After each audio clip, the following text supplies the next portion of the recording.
Welcome to Matters Financial and Geopolitical from the Frontier. Thank you kindly as ever for stopping by. Macro thoughts: it was the worst day for US equities in 6.5 years. It came with a price $1.25 trillion. The machines took over inside the biggest Dow Jones drop of all time. Dow Jones Industrial Average tumbled almost 1,600 points at its lowest point yesterday, its biggest intraday point of decline in history. Not even pessimists were prepared for the white-knuckle ride that for 15 harrowing minutes sent the Dow Jones Industrial Average tumbling almost 1,600 at its lowest point, its biggest intraday point decline in history. Coming after a 666-point rout on Friday, that shook investor confidence. Monday's plunge left many investors wondering just where the pain would end. With the back-to-back declines, the 5.8% gain in January has been more than wiped out. On the 5th of February, I quoted Stephen King, who said, "How much did the Dow drop today? 666 points. Let me say it again, 666. Coincidence? I think not." And then he's tweeted again, "Stocks down 1,000 points just today. Another victory for Trumponomics," he says. Noah Schachtman: "Blaming Trump for a stock market downturn is ridiculous. Markets have shown for years, from Brexit to Trump's election, a total indifference to politics," he said. But I take you back to something I wrote on the 2nd of January when I said President Trump has cloaked his administration in the righteousness of the markets. Trump used to tweet about the stock market quite a lot, 39 times from the start of October to January the 20th, when the S&P made a succession of record highs. Nothing since, though, says Reuters' Jamie. "Relax," said the Nightman. "We are programmed to receive. You can check out any time you like, but you can never leave." Bitcoin is taking a serious bath, last trading just shy of 6,500, and that's got clobbered as well, but it's rebounding off the 6,000 level. My piece over the weekend was called Halcyon Days. I was referring to the myth, which is from Latin Halcyone, the daughter of Aeolus and wife of Sikhs. When her husband died in a shipwreck, Halcyone threw herself into the sea, whereupon the gods transformed them both into Halcyon birds, kingfishers. When Halcyone made her nest on the beach, waves threatened to destroy it. Aeolus restrained his winds and kept them calm during 7 days each year, so she could lay her eggs. These became known as the Halcyon Days, when storms do not occur. Today the term is used to denote a past period that is remembered for being happy and or successful. My piece, which was written on Sundays, said the markets worldwide exited its Halcyon Days on Friday. I quoted Stephen King and his 666 points. The fear index jumping 30%. US Treasury yields reached fresh highs. This was before what we saw happen yesterday, to which I will return. I was talking about, the ending of these quantitative easing programs and the fact that this lashings and lashings of liquidity, like a great golden flood, had inflated market valuations as far as emerging frontier sovereign sub-Saharan Africa and even cryptocurrency markets. I was quoting Nouriel Roubini, who called the 2008 market crash and said Bitcoin is the mother of all bubbles. Its bubble is now bursting. Speaking on an interview with Bloomberg Television, he said virtually every group of 20 countries talking about cracking down on the phenomenon as policymaker worries grow. Bitcoin dropped as much as 16%, that was on Friday, to 7,643, We're now at 6,400. And then I was closing off by quoting Edwin Lefebvre from Reminiscences of a Stock Operator, which remains a go-to book, I think, for many. And he said, the tape is your telescope. And I was saying, next week, i.e. this week, I suspect many folks will be pulling out their telescopes and peering ever so closely at a whole series of tapes. Edward Lefebvre, this is the front cover of Reminiscences of a Stock Operator. Holger tweeted the end of complacency. Fear index VIX jumps by 116% to 37.32. Have a look at this chart from Business, the S&P compared with 10-year US bond yields. BC Applebaum, sad photo of Wall Street traders reacting as stock market plunges. And David Inglis, it's now a 3 sigma move down, or something that happens less than 1% of the time. So we've had a very turbulent period in the markets. My mirrors on the ceiling, the weekend piece about Halcyon days, all were kind of predicting that we were going to end up here at some point. The question was when. Home thoughts, the white darkness, a solitary journey across Antarctica. The man felt like a speck in the frozen nothingness. Every direction he turned, he could see ice stretching to the edge of the earth. White ice and blue ice, glacial ice tongues and ice wedges. There were no living creatures in sight, not a bear or even a bird, nothing but him. It was hard to breathe, and each time he exhaled, the moisture froze on his face. A chandelier of crystals hung from his beard. His eyebrows were encased like preserved specimens. His eyelashes cracked when he blinked. Get wet and you die, he often reminded himself. The temperature was nearly minus 40 degrees Fahrenheit, and it felt far colder because of the wind, which sometimes whipped icy particles into a blinding cloud, making him so disoriented that he toppled over, his bones rattling against the ground. The man, whose name was Henry Worsley, consulted a GPS device to determine precisely where he was. According to his coordinates, he was on the Titan Dome, an ice formation near the South Pole that rises more than 10,000 feet above sea level. 62 days earlier, on November the 13th, 2015, he'd set out from the coast of Antarctica, hoping to achieve what his hero, Ernest Shackleton, had failed to do a century earlier. You're going to have to read it in full. It's in the New Yorker. It's a remarkable story. Success is not final. Failure is not fatal. It is the courage to continue that counts. And then he used to read a note written by his wife, "Come back to me safely, my darling." And then it's talking about the Shackleton story. It's really extremely good. How Shackleton told his wife, "A live donkey is better than a dead lion, isn't it?" This is a photo of a young man sitting on the wall between East and West Berlin, between the Brandenburg Gate and the Potsdamer Platz, West Berlin. Somehow I ended up back on William S. Burroughs. A paranoid is someone who knows a little of what's going on. A psychotic is a guy who just found out what's going on. Nobody owns life, but anyone who can pick up a frying pan owns death. Hustlers of the world, there is one mark you cannot beat, the mark inside. Language is a virus from outer space. Smash the control images, smash the control machine. William S. Burroughs. Andy Warhol, this is his big electric chair. Uri Goldman took this remarkable shot in the Masai Mara National Reserve, capturing the moment 3 giraffes broke off and headed into the shadows.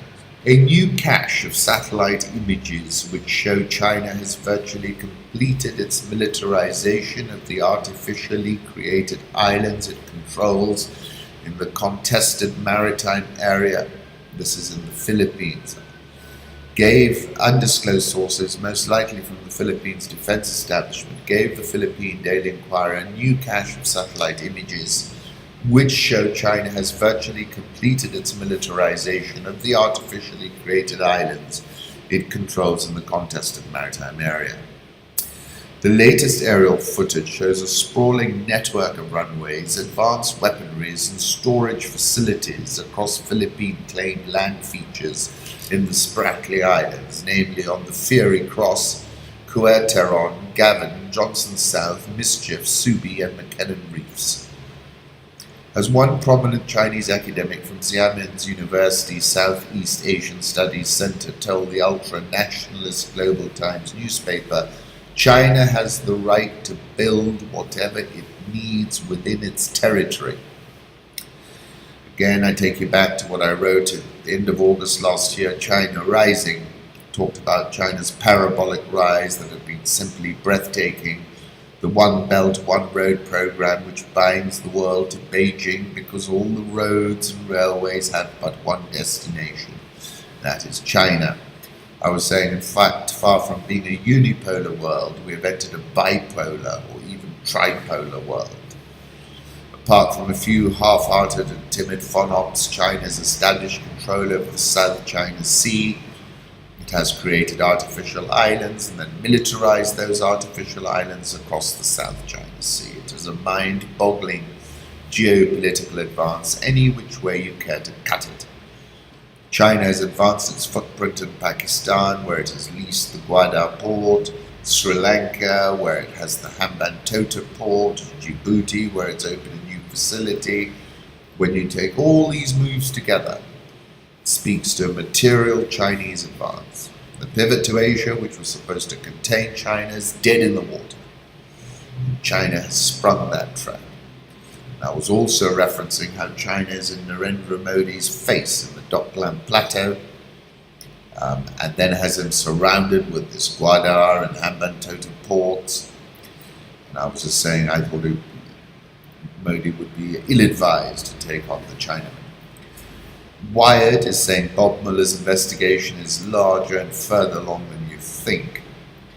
It's saying right now the 5 separate investigative angles: pre-existing business deals and money laundering, this I think is a prima facie case, Russian information operations, the hacking of the election, again, clearly they moved the mood music, active cyber intrusions separate from the trolls and bots on social media were a series of active operations and cyber intrusions carried out by Russian intelligence officers of the GRU and the FSB against political targets like John Podesta, the DNC, Russian campaign contacts, well that's also a prima facie case, and obstruction of justice, which similarly strikes me as another prima facie case.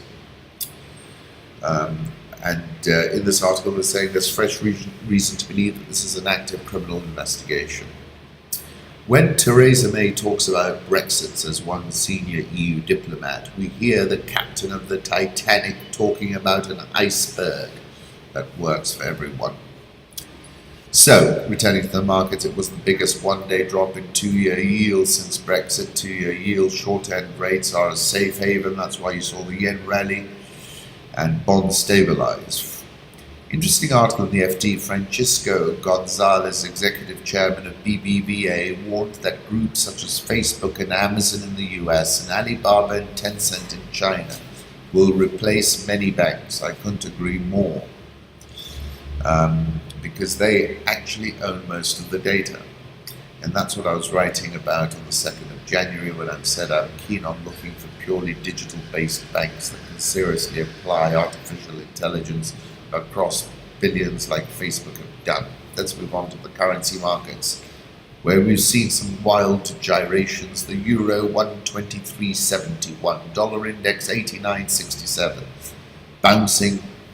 Now, dollar yen 108.85, reached 108.55, lowest since Jan 30, leveraged investors liquidating long positions through 109. Swiss franc 0.9322, the pound below 140, 139.64, the Aussie 0.7856, India rupee 64.365, South Korean won 10.9519, the Rial 326.25, Egyptian pound 17.67, and the Rand popped back over 12 at 12.1673. This is a 1 month chart of the dollar index. It's found a base, it's rebounding. I don't think we're going to get to that 82 level I was projecting. Euro dollar 123.69. We've got to keep an eye on Bund yields. Bitcoin 27th of November. I said Bitcoin, wow, what a ride. I thought the price had turned parabolic and it got to over 19,000.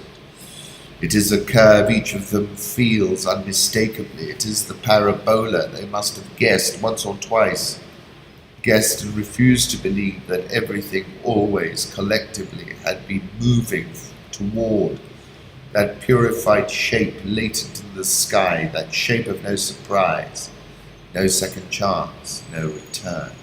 2nd of January I said I'm no longer bullish Bitcoin. In fact, I'm bearish. FX market GPS, look at this chart, Bitcoin now at 6,475.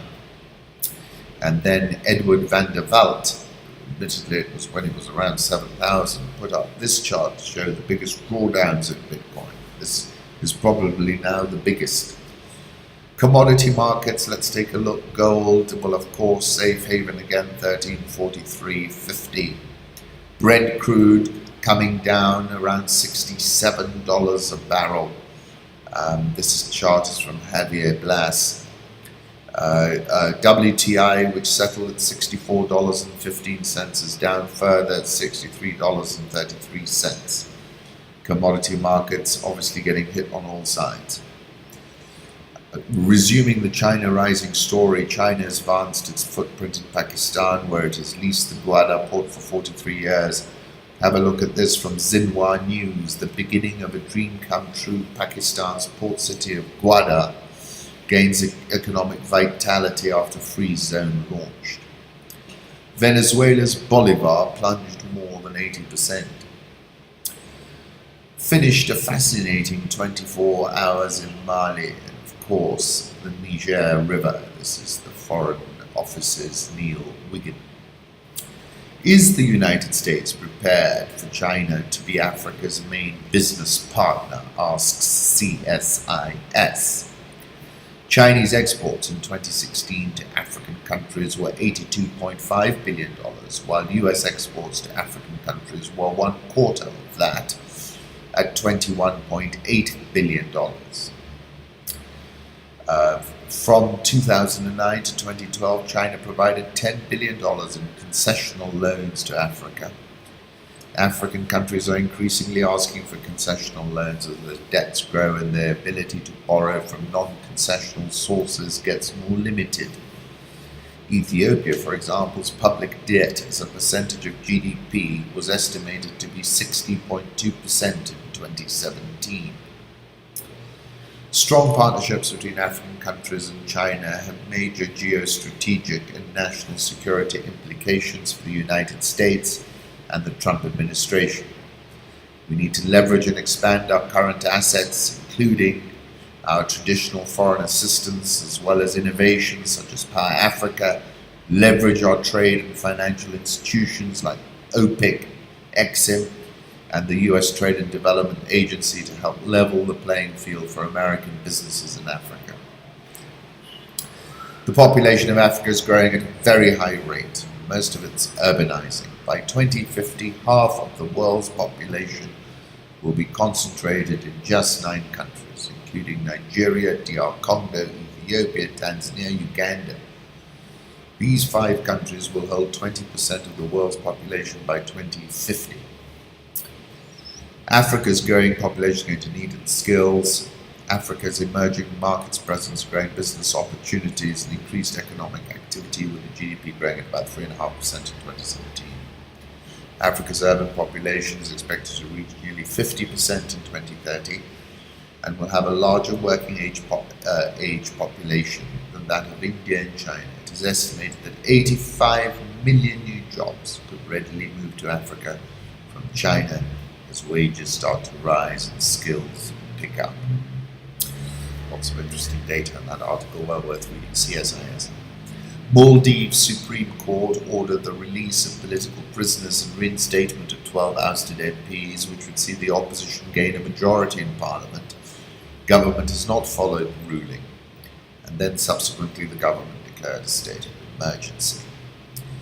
RDC manifestation à Bunia après la tuerie de 20 de personnes à Djougou. 20 people died in that part of the Congo.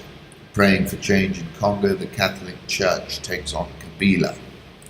Or is it Kabila taking on the Catholic Church? While protesters' placards demanded Kabila dégage, Kabila out, some demonstrators also sang Kabila, you are no longer our president, our new leader is Monsengwo, a reference to Cardinal Laurent Monsengwo Basigna, the Catholic Archbishop of Kinshasa.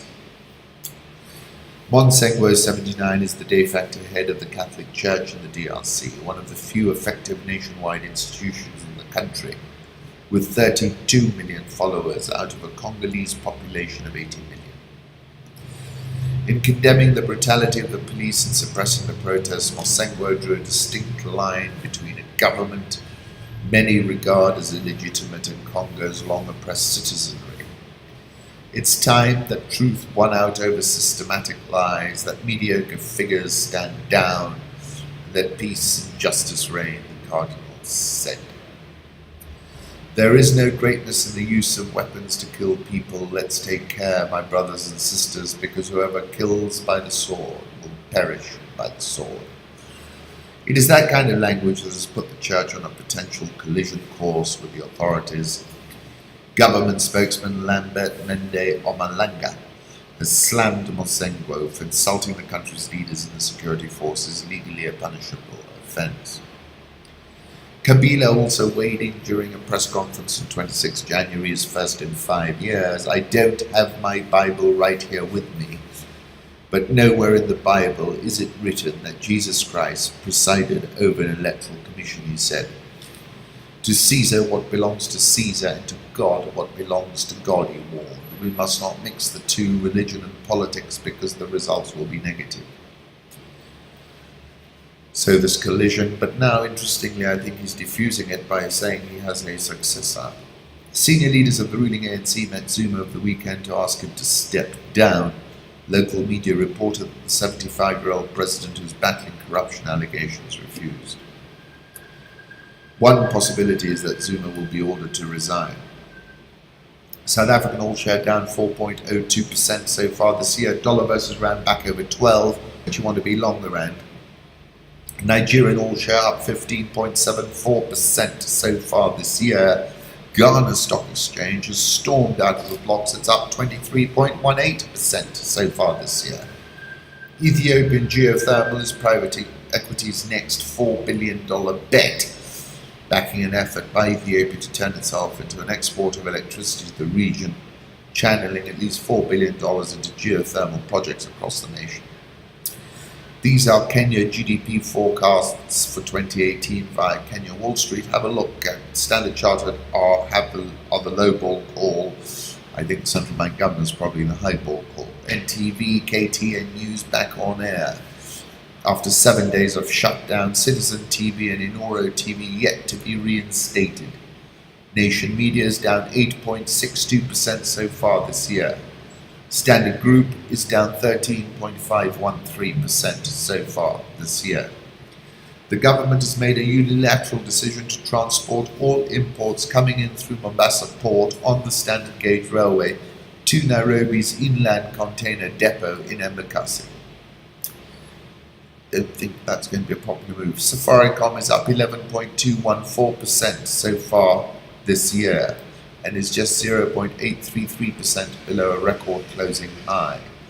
Mumia Sugar reported first half earnings per share negative 1 shilling 28 cents, but that represented a 32.984% improvement.